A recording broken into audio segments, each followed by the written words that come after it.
We're on, girl. We are right. live. All right.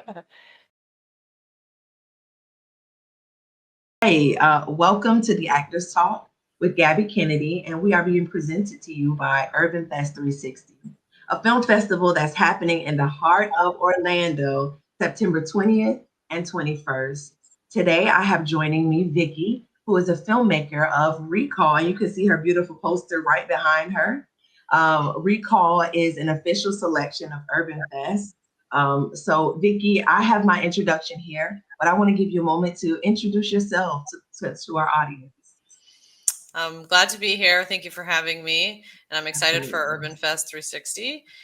Yes, my name is Vyky Saiz. I am the writer-director of Recall. It's a little science fiction short film. And I'm just thrilled to kind of be able to talk about it. All right. Yeah. So again, thank you for being here. Now, for those of you who don't know Vyky, she writes and she directs stories in hopes to provide audiences with a cathartic experience. And we're going to talk a little bit more about that.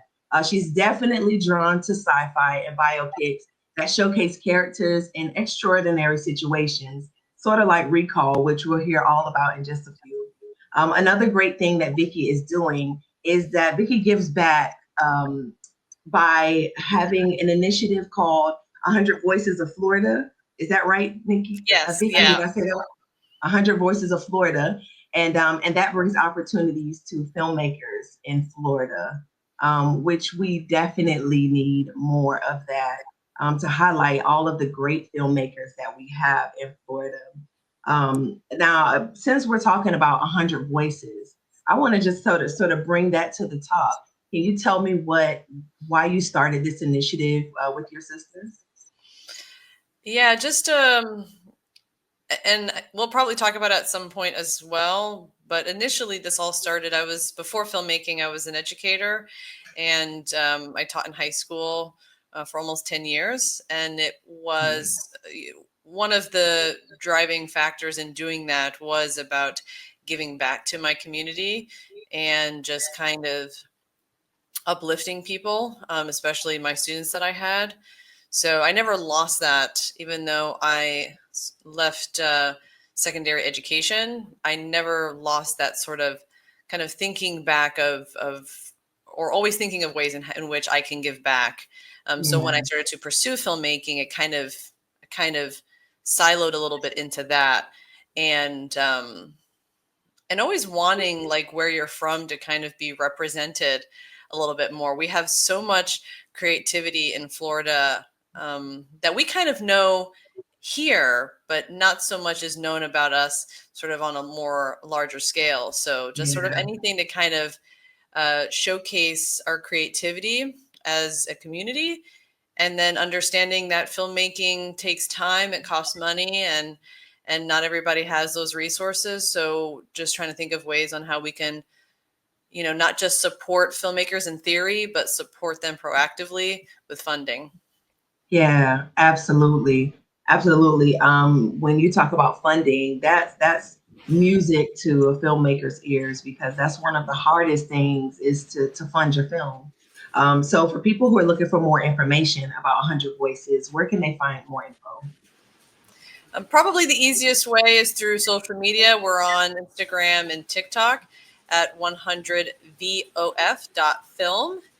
Or you can check our website, which is 100vof.com. And through any one of those sources, we're actually currently in our third season, which is we're currently taking submissions, although that's going to wrap up on July 31st. So if you're listening sort of past that date, just kind of follow us and stay tuned for when our next season will be. Nice. Well, congratulations and best of luck to you with 100 Voices. I hope it goes far, and I hope it helps the right people, gets to the right people, the people who deserve it. Of course. So Vyky, I'm so sorry, Vyky. Vyky, now I put that up on the screen so that people can see Vyky. Put some respect on Vyky's name. I love that. Vyky, where are you from? And is Vyky your birth name, or is that a name that you just gave yourself creatively? Yes. So I am born and raised in Florida, and I'm primarily South Florida and more specifically Broward County. Kind of lived all around Broward County. Okay. Um, Primarily went to school in Hollywood, but I mean, for anyone listening, Plantation, Tamarack, Yeah. Margate, sort of Pembroke Pines, all of the Broward County is sort of home. I kind of feel as is that county is my city and kind of represents a bit of where I'm from. And VYKY, that was it's kind of one of those things that you do when you're in high school, trying to find your own sort of way to stand out and find your individuality. And I was actually close to retiring that. I had done it for a very long time. And then when I ultimately decided to leave teaching to I was accepted into graduate school at Florida State University's College of Motion Picture Arts. Actually, it was seeming like a new stage in my life. So I was going to totally drop the whole thing. My Vicky is just like the nickname. Victoria is my name, or birth name. But then when I started to think about filmmaking and being a director, and Vicky in general is not the most common name, but I ultimately decided, you know what, my last name kind of sticks out. It's very rare for other people to have it. And then Yeah. I thought, you know what, I'm going to keep the spelling of Vicky as I have it, as a way to just, so that in case anybody sees it, they know exactly who they're referring to. I don't really have to kind of compete for like which Vicky, if it's Yeah. VYK, Yeah. it's me. So Yeah. it's kind of, at this point, it's fun, but I do give people a little bit of a headache sometimes when they kind of they get a little nervous about how to pronounce it. I say, no big deal, it's just Vicky. I'm sorry. I Yeah. apologize Yeah. ahead of time. Well, I love it. I love it. And I'm not sure if people get it on the first try, but when they Yeah. do get it, they got it. And, it's understood. So it's pretty cool. It's pretty cool.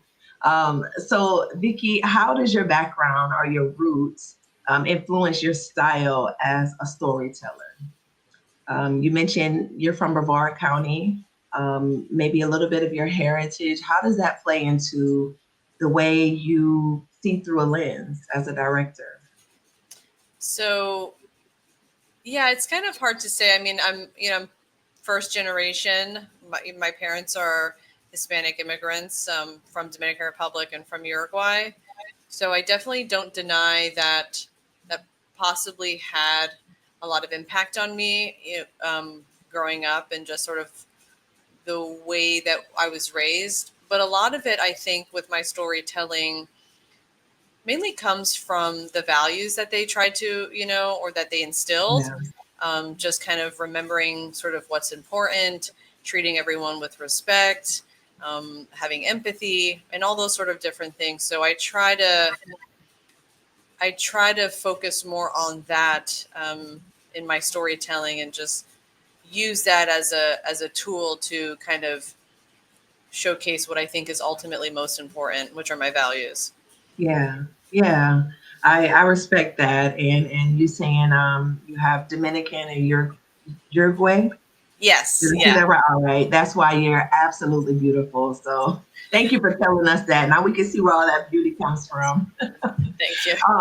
So I have a little bit of a fun question for you, Hmm. Vicky. If your life was a movie, right? What genre would it be? And who's playing you? Who would you cast as you? That's if it was anyone current or famous, I don't quite know, but I have actually attempted this. My capstone film when I was in graduate school was I love biopics, as you had mentioned earlier. So I kind of used one of my own personal stories as a way to sort of attempt the genre. So I kind of took something from when I was in high school and made that into a short film called Our Terminal. And what was that genre? Probably primarily a drama, with some Okay. dry sort of pieces of dry comedy in there. I think I'm pretty humorous, but it tends to get delivered very seriously. So Okay. I'm laughing inside, and everyone Yeah. thinks I'm being pretty serious about what I'm saying. Yes. And then in that short film, I cast Katie Tauser as my lead actress, and it was a very interesting experience because when you look at her, she doesn't look anything like me. We don't have a similar background. We actually she's even very blonde, and she was okay with us dyeing her hair brunette, just to Nice. look a little bit more like me. But when I think about casting my character, and this is kind of a lot of a conversation, especially when it comes to biopics, I think about someone, although I would love for someone to sort of look like me externally, I focus more on how the internal kind of comes out. So maybe my nuances, my behaviors, facial expressions, the way I Yeah. talk, those were the things that I looked for more. Um, Mhm. and, she ultimately just kind of completely stood out above the rest and could carry me more on camera than someone else. So she got the part. So that would be Yeah, kind of that's a little bit dope. more what I'm looking for, just sort of kind of, and it was a nice experience too, because I've had other people kind of come up to me and tell me like, wow, she's really, I mean, she was playing a teenage version of me, but ultimately like if that's you, whether or not she Yeah, looks like you, yeah, that's you on screen. So I thought that was a lot of yeah, fun. And absolutely. yeah, Now, what was the name of that project you said? that was Our Terminal. Our Terminal. And can the audience view that anywhere, or is that one that you've put out for people to see? Yes, yeah, they could view it either on my website, which is VykySaiz.com, or they can find me on YouTube. Again, Vyky Saiz, and it'll be on there. They're welcome to screen it. Nice, nice. All right. So before we dive into Recall, which is an official selection of Urban Fest 360, is Recall a short or a full feature? A short. It's a short. Okay. All right. And we're going to watch that trailer in just a few minutes here. But before we go into that, something that's really important to me, I heard you mention that you were in education for 10 years. When you made that switch, when you decided, I want to go into being a filmmaker, I'm going to leave education sort of behind. Can you talk a little bit about what decisions had to go into that big life decision, and just sort of how that journey was for you of leaving one career and going into another, because I think that a lot of people would find value in hearing how you did it, or how you overcame. I think the most important part is probably kind of knowing how your mind or your body communicates fear to Mm, you. And that could be different for everyone. So for me, I just noticed that it's communicated in a sort of logic. So it sounds very mm, reasonable. It doesn't say don't do this because people will make fun of you. It says maybe you shouldn't go to film school because you don't want to accrue more student debt. Now, there is something very real about that and scary about that. yeah, It's just that I caught on that, but I kept finding myself sort of saying, but that's a problem I can solve. But mm, I couldn't quite get past it. And just sort of through self-reflection, I kind of realized that logic is kind of like my mask for sort of protecting what's underlying, which is that, you know, your voice is not worthy, or, people are going to think you're crazy, or, you know, um, just where the self criticism is actually sleeping is sort of yeah, underneath that mask. So, sort of once I realized that, I could kind of sit with myself and have that reassuring conversation, which is that you do have something that's worth saying. Um, you do have an angle that you feel like is a little bit different than sort of what you've seen. Just all those sort of reassuring, confident statements that when I was able to actually then target the fear at the core, I then had the emotional capacity to say like, okay, to then tackle the logical concerns, which is like student debt or, then suddenly I had the mental space to be like, oh, okay, all I need to do is come up with a budget and things Yes. like that. So it's kind of just, so that is what worked for me, and everyone's, fear may sort of manifest in different ways. It's just mine tends to come very like it seems very reasonable. You shouldn't Yeah. do this thing because XYZ. And I guess I just was so in love with storytelling that compared to other things that I finally just started having that argument with myself. Yeah. Like, okay, yes, but, yes, but, yes, Hmm. but. And then I was able to get to the root and then Yes. kind of go in out. So Yeah. hopefully, hopefully that makes a little bit of sense. But yeah, it's kind of like I was willing to have that. You have to be willing to have that argument with yourself. When your mind says no, I don't care how reasonable it sounds, ask why, why, Yeah. why, Yeah. why. And if, and if it really just is that, well, then you could solve that. I'm very much a believer in problem solving, that there's a solution for everything. You just have to be willing to find it. And if you're having a hard time finding it, maybe there's some underlying fear there that you have to address first. Yeah, that's such good information. And thank you for being so real and logical about that because people need to hear it just like that. Like that's really good because you can't overcome that fear of, I'm leaving my job. I'm somebody who did it. So I know exactly where you're coming from. And it really just took strategy and planning and overcoming fear and proving to myself that I could be disciplined. I can overcome the things that are telling me this narrative in my head. And that's literally with anything, even when creating a film. So yeah, thank you so much for sharing that for Of sure. course. Somebody's definitely going to find value in that. And on the Actors Talk, that's what I like to do. I like to drop little gems and tell real stories so that the next actor, the next director, the next producer can have something that they can take away and gain a little value from. So thank you for sharing that. Of course. Now, what I'm ready to get into, what we came here to talk about, is your short film Recall. Now, here's a little bit of the synopsis. Recall is a sci fi anthology short about a room where guests memorialize the last phone calls before their loved ones died. So let's get into that trailer right here. Um, Here is the trailer for Recall. It's a little quiet, but that's okay. You can get the vibe. Here we go.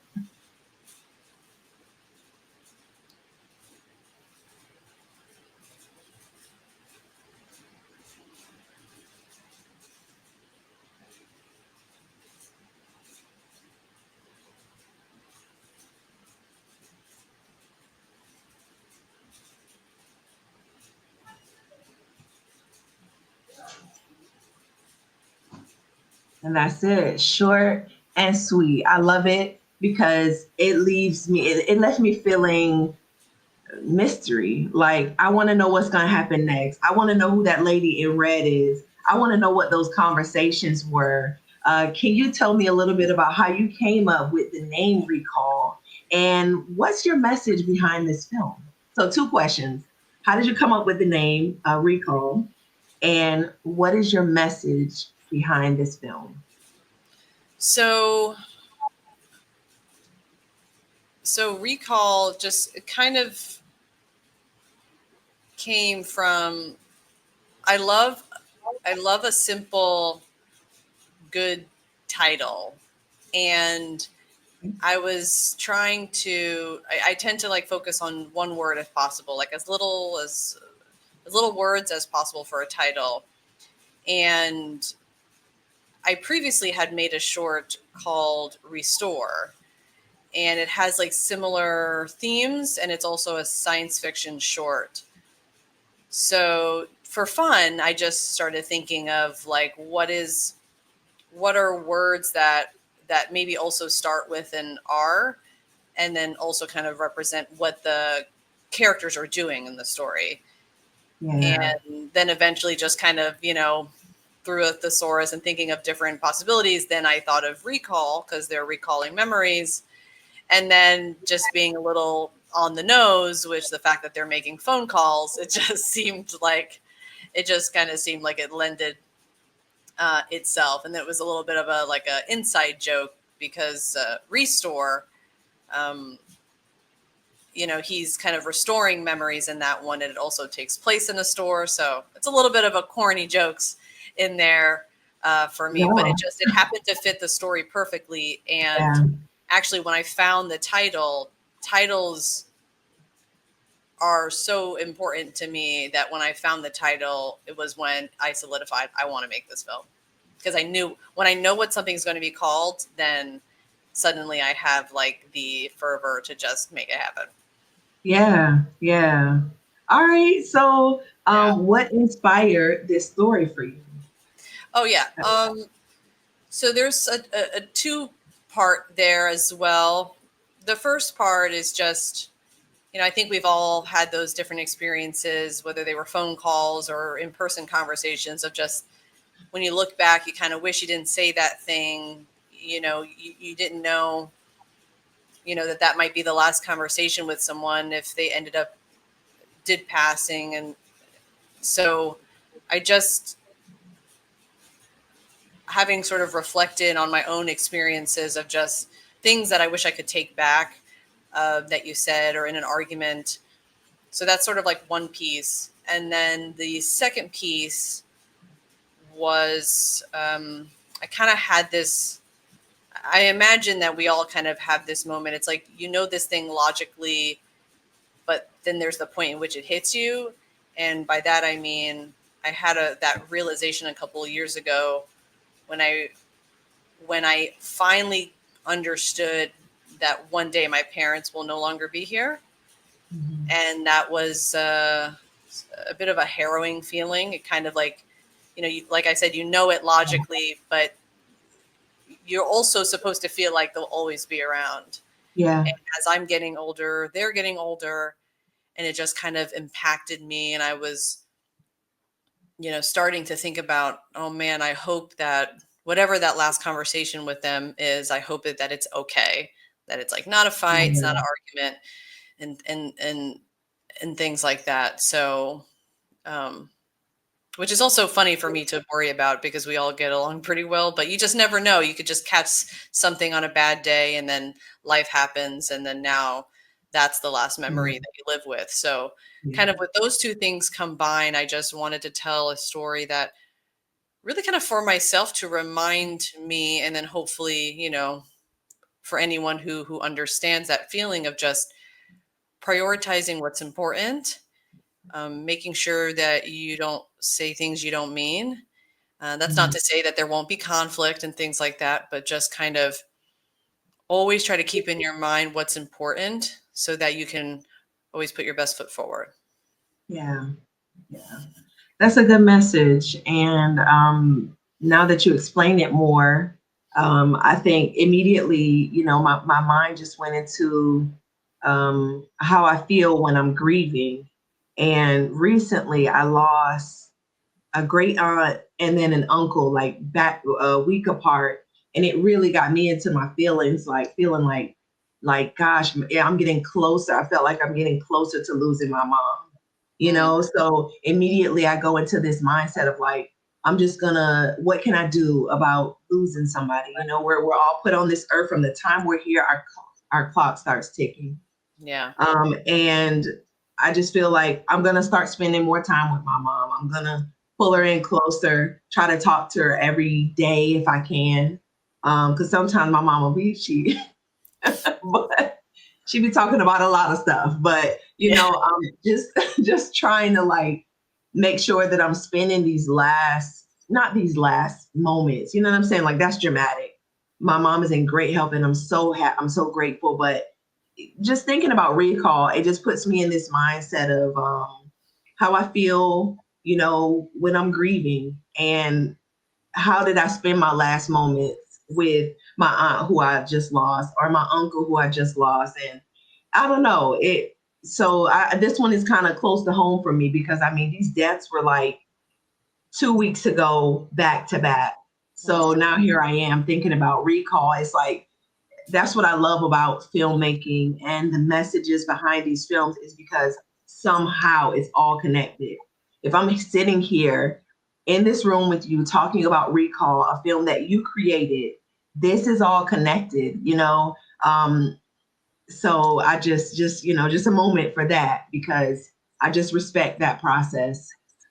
What message was important for you to convey through this film as a director? Like, what did you say? I got to make sure that this message gets across to the audience. I just hope that, no one is perfect. So we've all made mistakes. So I hope that people walk away with, and ultimately the only thing that we can control is ourselves. So I hope that people walk away with like at least a willingness to self-reflect on, some of the choices that they've made that maybe they don't feel too fond of, and then try to make,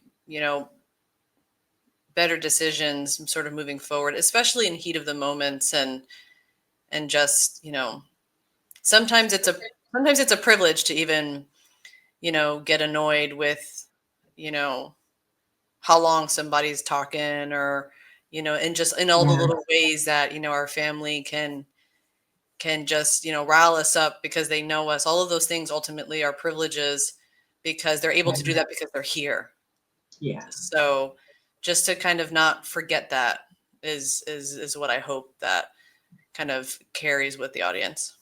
yeah, yeah. That's really good. Does your film speak to a specific community or a specific experience? I If think not, that's okay. But if it does, please share. I think going back to what we had talked about a bit earlier in regards to my background, and mentioning about just those values, I think I tend to focus more on values because my goal ultimately is to connect with people. And I think it's sort of better to do it like that versus any other maybe label or other thing that kind of makes me part of certain communities. So I hope that this is a little bit more broad reaching, that it's sort of for anyone that has made a mistake. Yeah. Okay. All right. I'll keep that in mind. Um, Now, can you share, just sort of this switch on the other side of the camera? Can you share a little bit about something that your audience may not know about your film just by looking at it? Like maybe a behind the scenes moment, Mhm. or something that went into your process, just something that you can share with us that we may not know. So the set was built in a warehouse in LA that we only had access to for 10 days. And we were a very small team. So that was 10 days to build the set, Ooh. and maybe it was about 15 days. We had about 9 to 10 days to build the set, 4 days of shooting, and 1 day for the entire teardown. Ooh. And my production designer, Shelby Fintag, is probably the biggest reason why the film was made, because she was a team of one who built the set with minimal or little experience, and who designed the set, build the set with her bare hands, primarily on her own, because we're all sort of doing other aspects of prepping for the Yeah. film. And she brought this room to life from scratch.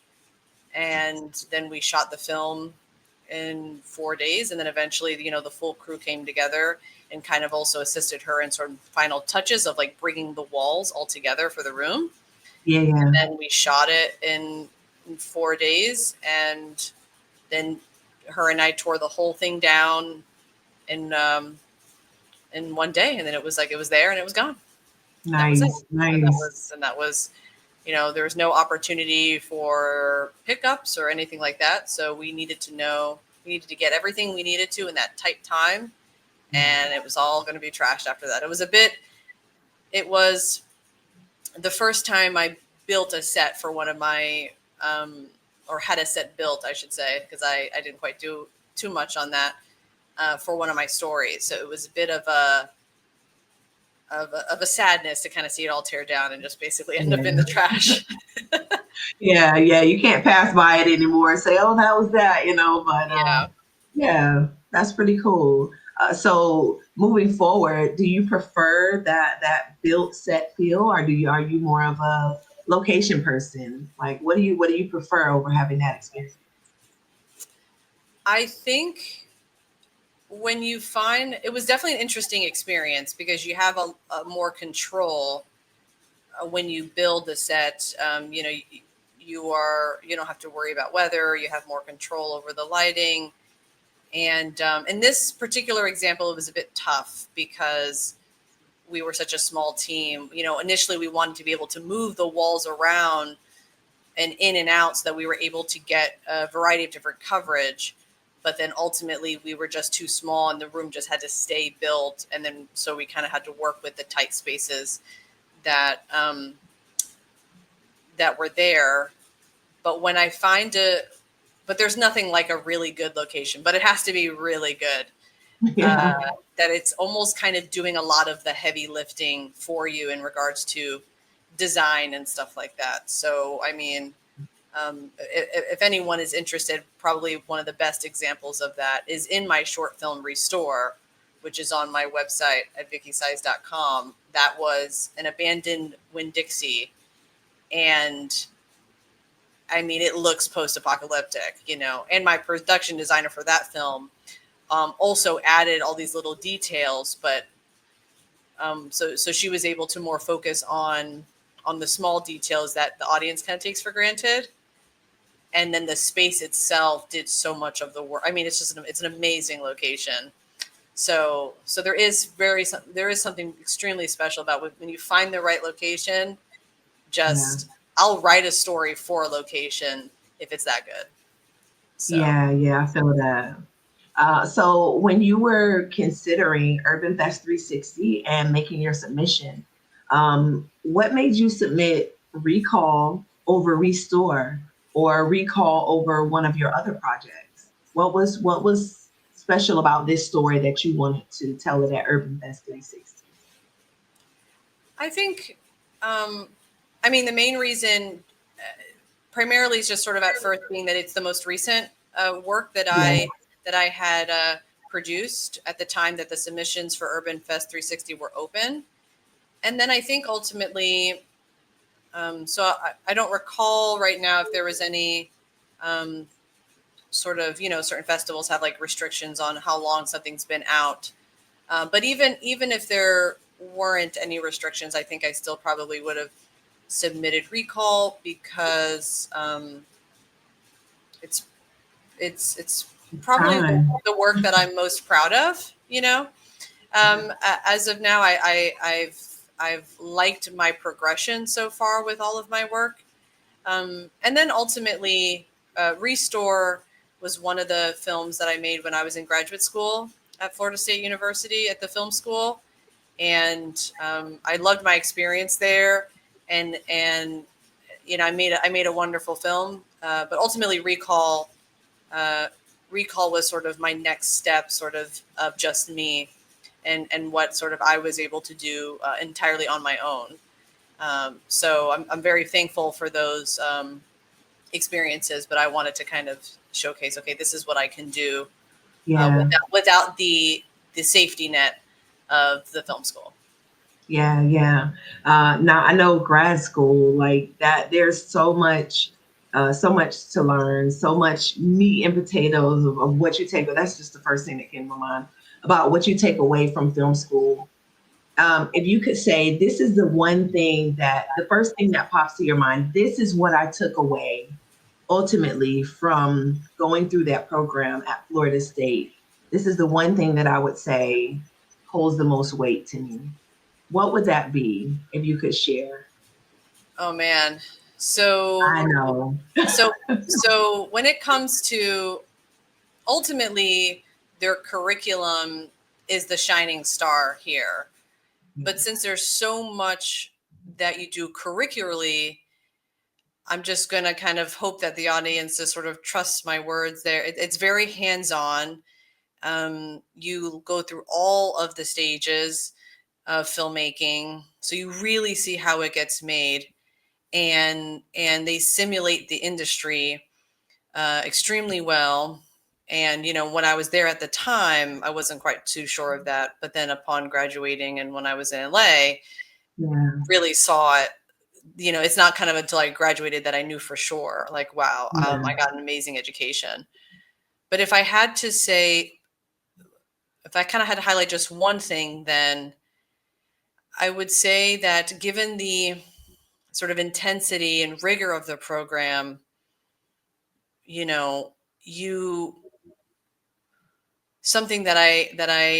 thing I could say that I unexpectedly gained or realized that was going to need to happen very quickly in order to kind of hang in there, just kind of the intensity of filmmaking in general, is just that ability to self-soothe, because filmmaking is very hard.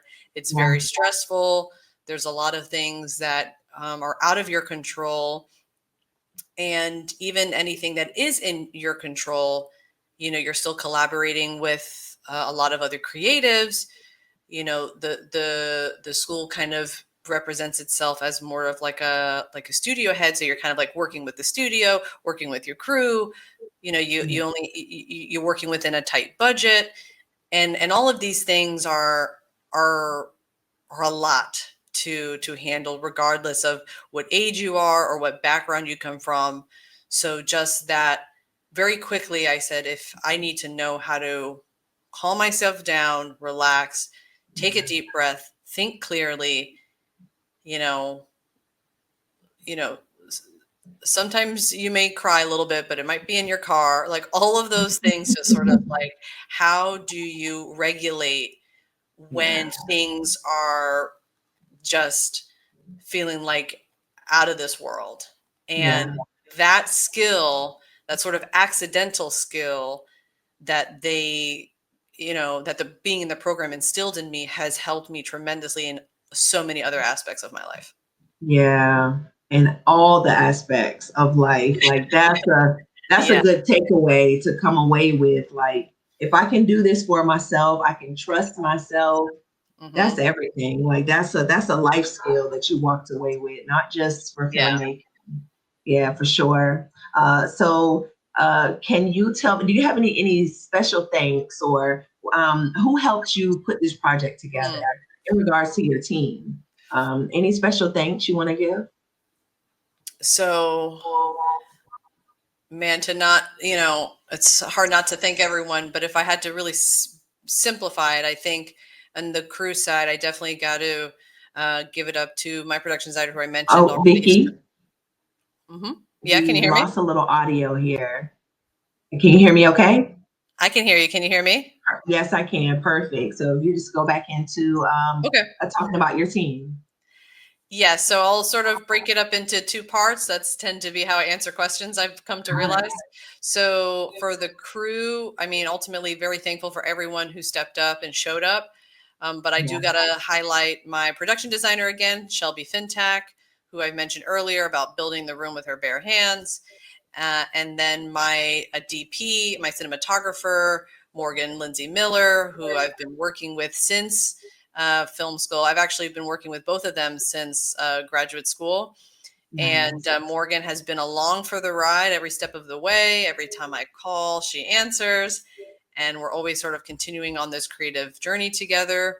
So I've been very thankful for both of their support. And then on the cast side, it was not intentionally written this way, but it just kind of happened to work out. When I was in LA, when I moved there, I joined Greg Binkley's Working Actors Workshop. And I wanted to learn a little bit more about acting in regards to how it could assist me become a better director. And admittedly, I was also interested in acting. I still kind of don't talk about it too much, but I'm getting a little bit better about it. I think you should know. Okay. So through those relationships and just working at that, working at the craft in general and just kind of having the story come up at the same time. I reached out to not everyone from the cast is from there, but a lot of them. I'm from And LA. yes, from LA, Mhm. from his workshop, including Greg Binkley himself. He plays the lead, Nice. John. And I mean, it brought tears to my eyes that they were just, all of them were willing to just sort of step up and, like I said, show up for the Yeah. film, and just, the crew and the cast. I mean, really, really it happened because I could be there all day, but if nobody shows up, it doesn't really matter. So the fact that they did that for the film, huge special thanks to both sides. Yeah. Yeah. So you got a lot more out of that acting class than you bargained for. Oh, yes. Yeah. The best investment I ever made Yes. in LA. Yeah. Absolutely. As a director, how do you communicate with your actors or even with your crew to let them know exactly what you need, exactly what you're trying to portray in certain scenes? How does that communication look for you? Um,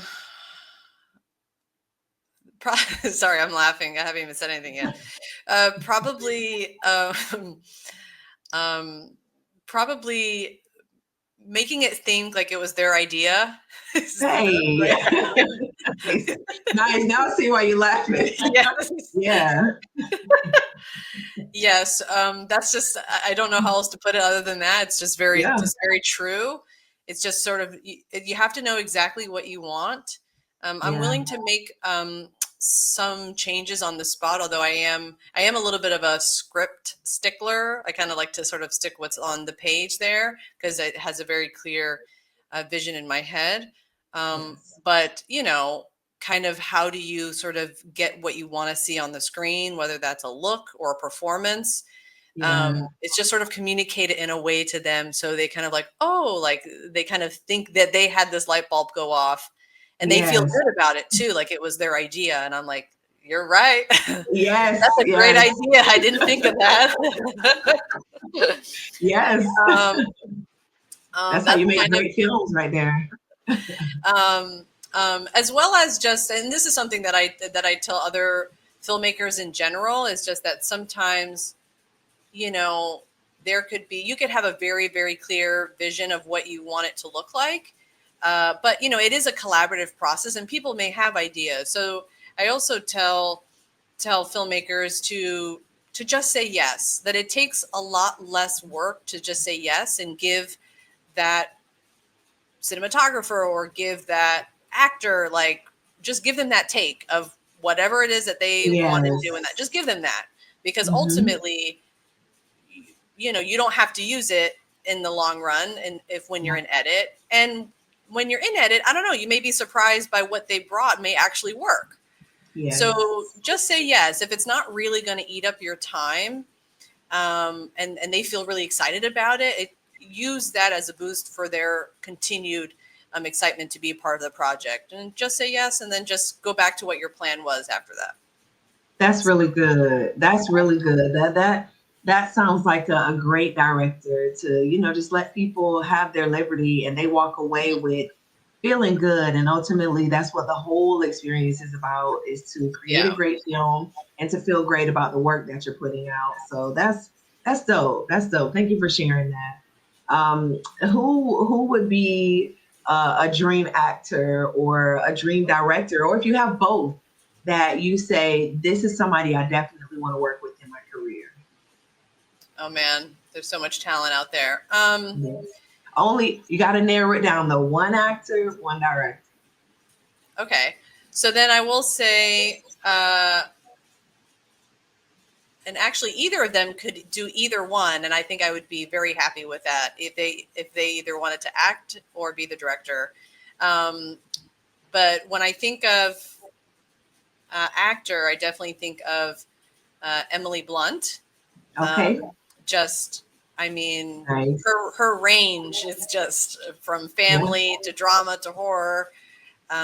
It's a comedy. It just is. It's an action. It's out of this world to me. She is definitely one of those performers that, when I see her name, kind of like that very classic feeling of when just all you need to see is their name or their face on a movie poster. And I'm excited to see what that is. Even if I end up not being a big fan of it, you know that performer will deliver. So, and then for director, although like I said, they could be interchangeable. I'm not sure if Emily Blunt has directed anything, but I hope she does at some point, because I'd be excited to see that. For director, who's also an actor, would be Britt Marling, who was the writer and creator of The OA on Netflix, amongst other films with her creative partner, where they made Another Earth. And Britt Marling was definitely like a filmmaking sort of as you know, I don't know her obviously, but as direct as that influence could be, I just I love her creative work, but also her story of doing that career switch. You know, she was, I believe, like working in finance, and then just through the motivation of her friends and other filmmakers, left that behind to pursue acting. And then when she wasn't finding the roles that were quite how she saw herself and her ability to perform, then they started to create their own work.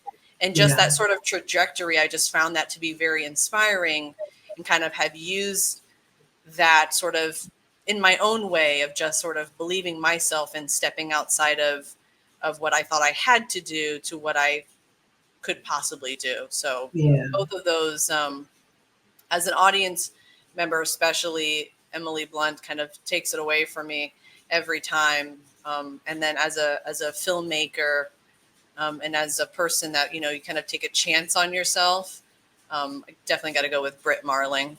Yeah. All right. I mean, thank you for sharing those. I think that everybody who has somebody to look up to, somebody that inspires you, you can't wait to see what's coming next for them, how they've evolved. It just continues to keep, for me personally, when I find people who inspire me, it continues to keep me in a loop of being inspired to create my own projects. It's like, man, look what she did next. You know, some actors, I follow their career for a really long time. And just to see how they go from glory to glory, you might not see them for a year. You might not see them for 2 years. But when they pop out, you can tell they've been working.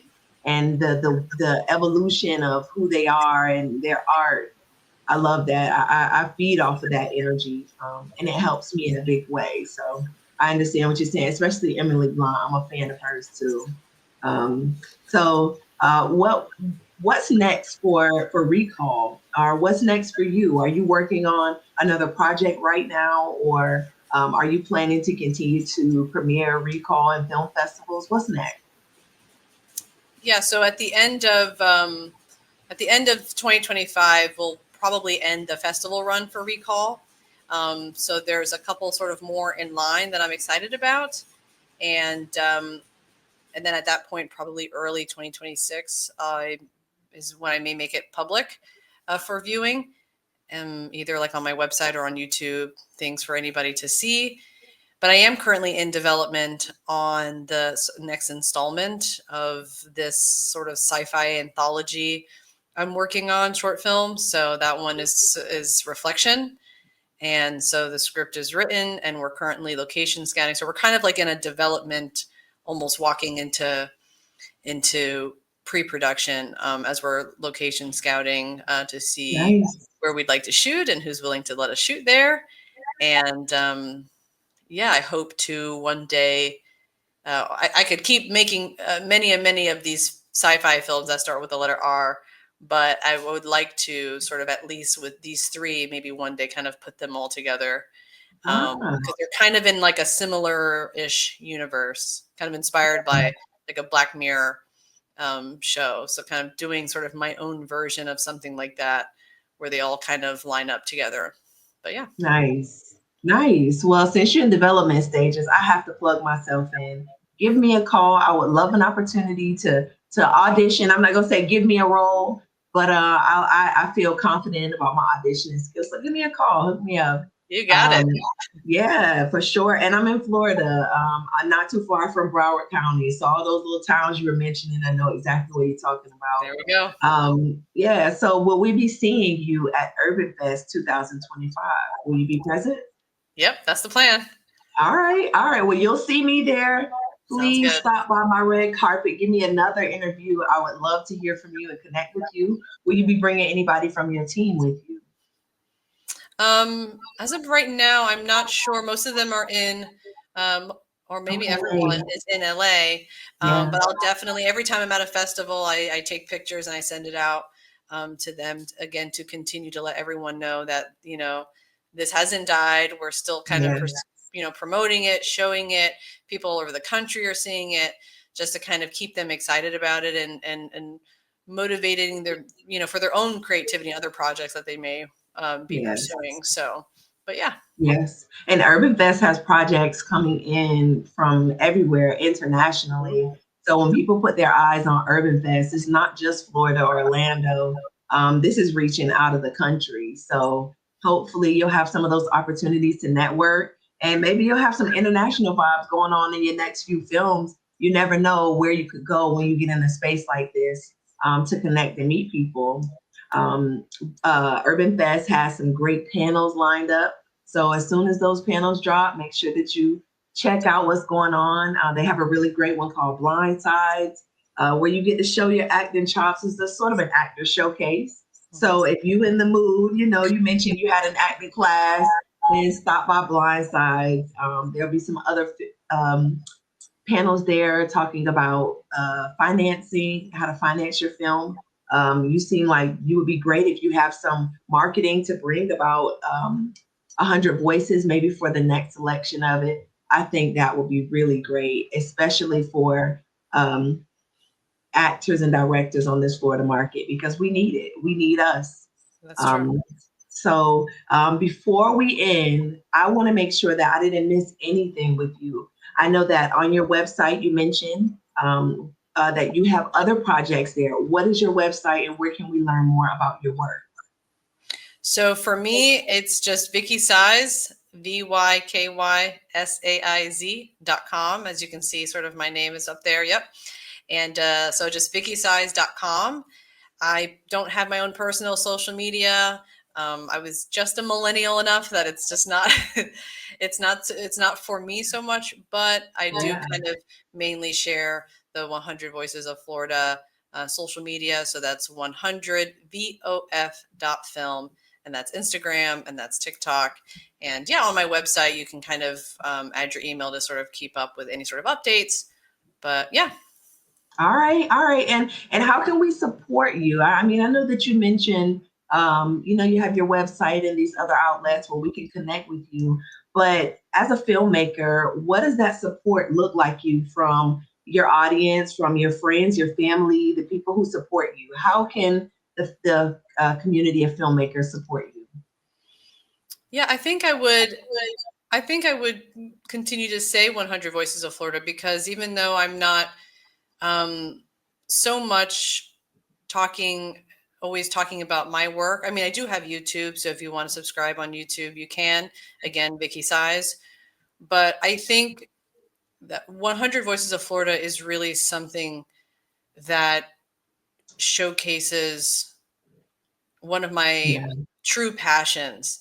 So even just supporting it and sharing it and, taking a chance on yourself is also kind of taking a chance on me and on filmmaking and this thing that we're sort of just always actively trying to pursue.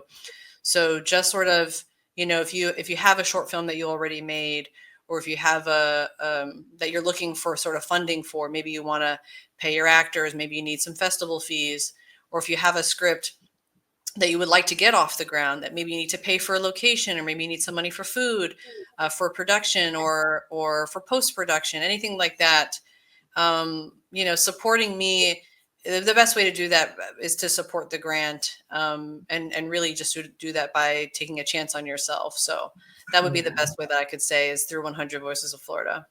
That's great. That's so great. You have a legacy that you're leaving behind. And with a program, an initiative like 100 Voices of Florida, I believe something like that will just take you beyond where you think you are even going with this thing. So keep going, Vyky, and keep creating films. I'll look for the next R, for the next wait, what'd you say the next one is called? Reflection. Reflection. Reflection. I love it. I love it. It's a vibe. You got a theme going, and people will know exactly where to look for you. So thank you so much, Vyky, for joining me. I want to make sure that I don't miss anything. So have I missed anything in this interview? Do you have any last statements that you want to share with our audience, Urban Fest 360? Not that I can think of so much, but it was great to be here. It was a great conversation. I'm excited to, this definitely makes me I was already excited for the festival, and I'm even more excited. It's just amazing what you've all been able to sort of do for the filmmakers and stuff like that. So I just can't wait for it to start. Absolutely. And we got more surprises coming. So stay tuned in to the film festival's social media page on Instagram, Urban Fest 360. You'll be able to also see this interview coming up soon. So hold on for me, and you'll be able to see this interview go public in a big way. You'll be able to see clips and things like that on YouTube and Instagram, things like that. We'll definitely make sure to tag 100 Voices. Vyky, thank you so much for being here with me today on the Actors Talk with Gabby Kennedy. We're presented by Urban Fest 360 in Orlando, having interviews with the filmmakers. So thank you so much, Vyky, and I can't wait to see you in Orlando. Can't wait to see you. Thank you again. All right. Bye. Bye.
We're on, girl. We are right. live. All right.